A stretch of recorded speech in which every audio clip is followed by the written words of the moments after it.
کہ صرف ہالینڈ، جس کا ٹوٹل ایریا ہی 40,884 مربع کلومیٹر ہے، وہاں پر 6,000 کلومیٹر کے نیویگیشنل چینل موجود ہیں،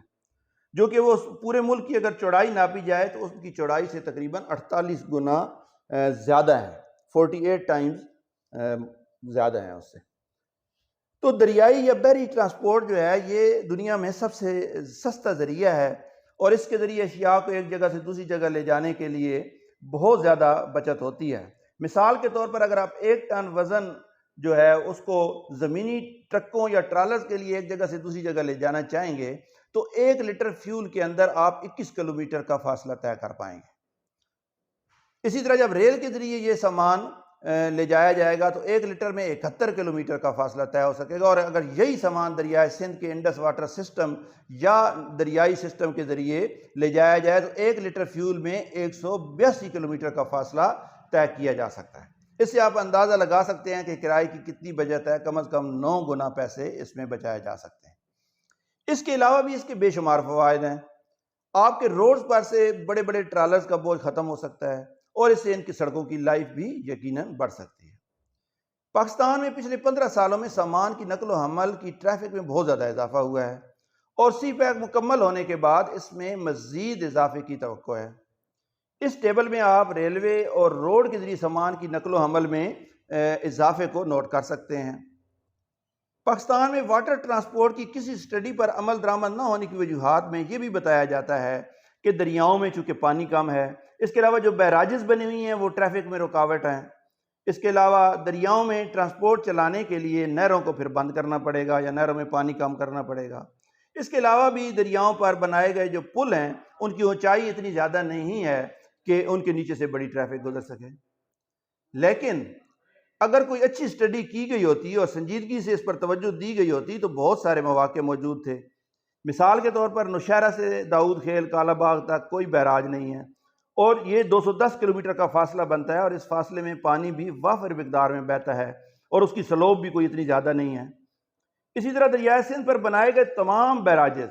صرف سکھر کے علاوہ وہ سارے کے سارے کھل سکتے ہیں، ان میں لاک سسٹم لگا ہوا ہے، وہاں پہ یعنی جہازوں کو گزارنے کے لیے ان بیراجز کو کھولا اور بند کیا جا سکتا ہے۔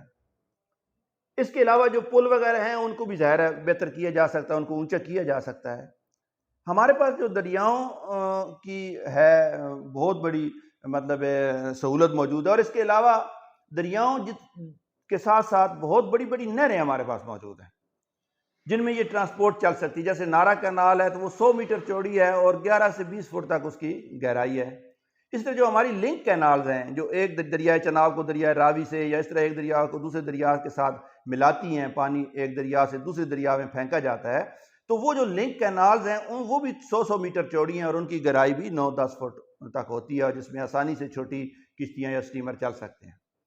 اس طرح ایک کچی کنال جو بنائی گئی ہے پنجاب اور بلوچستان کے درمیان، اور وہ بڑی کنکریٹ کے اس کو کر کے اور بڑی اچھی نہر بنائی گئی ہے، اس کی لمبائی 300 کلومیٹر تو ہو چکی ہے، لیکن 200 کلومیٹر آگے بھی ہے، تو وہ تقریباً 500 کلومیٹر کی وہ نہر ہوگی، اس میں آسانی سے یہ دریائی ٹرانسپورٹ چل سکتی ہے۔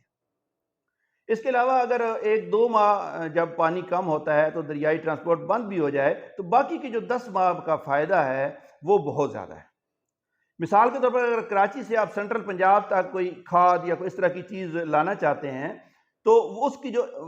فرض کریں 1 ملین ٹن آپ کھاد جو ہے یوریا کھاد ہے وہ کراچی سے آپ سینٹرل پنجاب میں لانا چاہتے ہیں تو ٹرکوں کے ذریعے تقریباً 45 ملین لیٹر فیول خرچ ہوگا، یعنی 4.50 کروڑ لیٹر فیول اس پر خرچ ہوتا ہے۔ اور یہی سامان اگر آپ ٹرین کے ذریعے لائیں تو پھر 12.5 ملین، ٹھیک ہے جی، 1.25 کروڑ لیٹر جو ہے وہ فیول خرچ ہوگا۔ لیکن دریائی ٹرانسپورٹ سٹیمر یا اس طرح کی چیزوں چھوٹی کشتیاں یا درمیانی ان کے ذریعے اگر یہ سامان لایا جائے گا تو صرف 5 ملین لیٹر فیول خرچ ہوگا، یعنی صرف 50 لاکھ لیٹر۔ یعنی اگر ٹرکوں کے ذریعے سامان لایا جائے تو اس پہ اگر 4.5 ارب روپے آپ کو دینے پڑتے ہیں تو دریائی نظام سے صرف 50 کروڑ روپے ادا کرنے پڑیں گے، یعنی 9 گنا اس میں بچت ہوگی۔ تو ناظرین آپ نے دیکھا کہ اگر ان لینڈ انڈس واٹر سسٹم کو پوری طرح سے فعال کر لیا جائے تو پاکستان کو اربوں کھربوں روپے کی بچت ہو سکتی ہے، اور جیسا کہ سی پیک کے ذریعے چین، روس، افغانستان اور دیگر وسط ایشیائی ممالک جو ہیں وہ پاکستان کی بندرگاہوں کے ساتھ جڑ رہے ہیں، تو اس سسٹم کے ذریعے کم از کم ہم ان کو بندرگاہوں سے اٹک اور نوشہرہ تک یہ اشیاء دریائی سسٹم کے ذریعے لا کر اربوں ڈالرز کی بچت کر سکتے ہیں۔ اس کے علاوہ ٹورزم کو بے پناہ فروغ دیا جا سکتا ہے۔ اٹک اور نوشہرہ کے مقامات پر بڑے بڑے گودام اور گودیاں وغیرہ بنائی جا سکتی ہیں، روزگار کے مواقع میں بھی اضافہ ہو سکتا ہے، اور سب سے بڑھ کر یہ کہ اللہ نے پاکستان کو جو بے پناہ وسائل دیے ہیں، ان تمام وسائل کو جب بہتر طریقے سے استعمال کیا جائے گا تو دنیا کی معیشتوں میں اہم مقام پر پہنچنے سے ہمیں کون روک سکے گا؟ تو سکھر کی اس فیری سروس نے ہمارے لیے ایک بار پھر ان امکانات کے بارے میں سوچنے کی راہ ہموار کی ہے، اور اگر ہم نے ان مواقع سے فائدہ اٹھا لیا تو آنے والے سالوں میں یقیناً ہمارے ملک کو بہت زیادہ فائدہ ہوگا۔ امید ہے یہ ویڈیو آپ کو پسند آئی ہوگی۔ آپ سب کا بہت شکریہ، اپنا خیال رکھیے گا، اللہ حافظ۔